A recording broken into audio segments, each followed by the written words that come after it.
Okay, if you follow my page at all, you'll know that I'm not a ranter, okay? I don't criticize people, I don't get angry about a lot of things, but today it changed. Well, not today.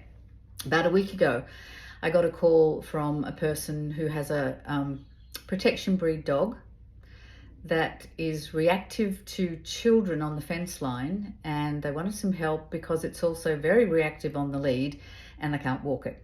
Right, so we're talking a large breed dog. I'm not going to be specific about what protection breed because I don't want to stigmatize a breed. Big dog, adult dog, reactive to children and reactive on the lead, and they're having a baby and they would like help with this reactive protection breed dog because they're having a baby. Okay, so first off, I don't deal with protection breed dogs anymore because I tell you why. I got so fed up with people who buy a protection breed dog like a German Shepherd, a Rottweiler, a Doberman, any one of those types.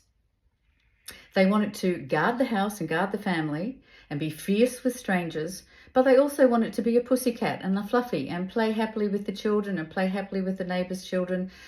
That's how you make a dog crazy. Protection breed dogs are bred to protect.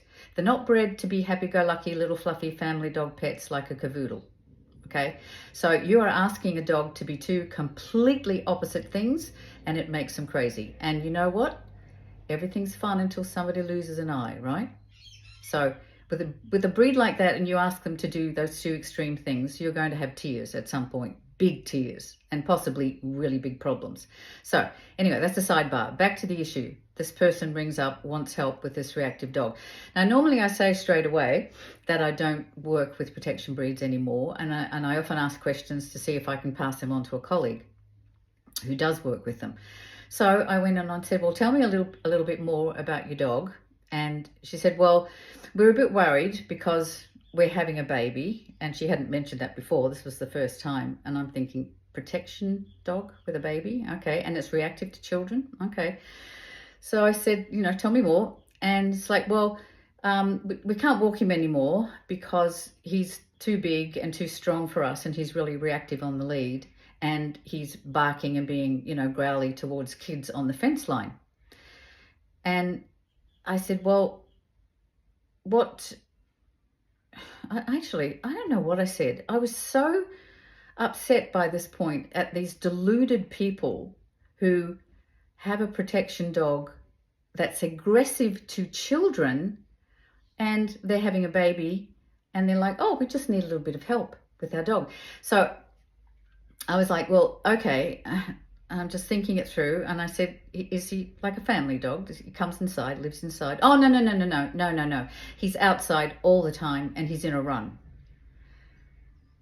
So here we have a protection breed dog, never been inside the house, never allowed inside the house, in a run outside. Obviously, then he's got access to the fence where the kids can get to him, or the kids can, are passing, and he can bark and growl at them.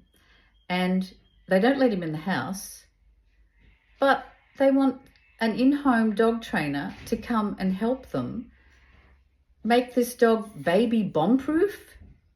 That is never going to happen. You can't have a baby and keep this dog. Plain old. It's not going to happen. So I just said, I'm really sorry. I only work with pet dogs in the home, and so I can't help you. And I hung up. And then I sat there fucking fuming, because what sort of life does this poor bloody dog have?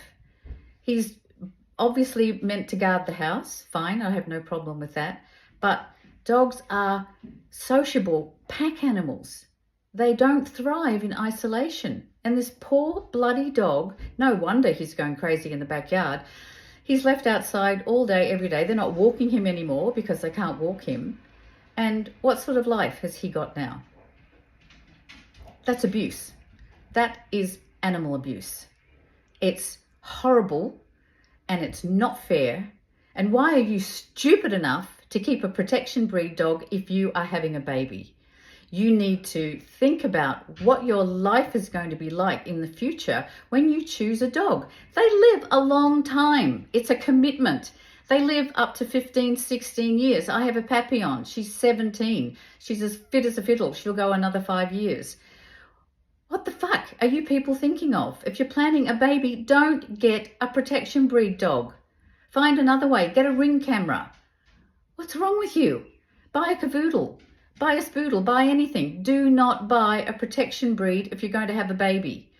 And don't abuse the dog by never allowing it in the house, never allowing it to socialize with its own pack, leaving it isolated in a run in the backyard and expecting then for someone to come, like me, to come along and go, fix your dog in a couple of hours. You're an idiot. You are an idiot. And I hope to God you understand that you need to rehome this dog to probably a protection dog owner who will train it properly in the way that it was bred for, instead of having a reactive, miserable dog that's going to be dangerous to your baby.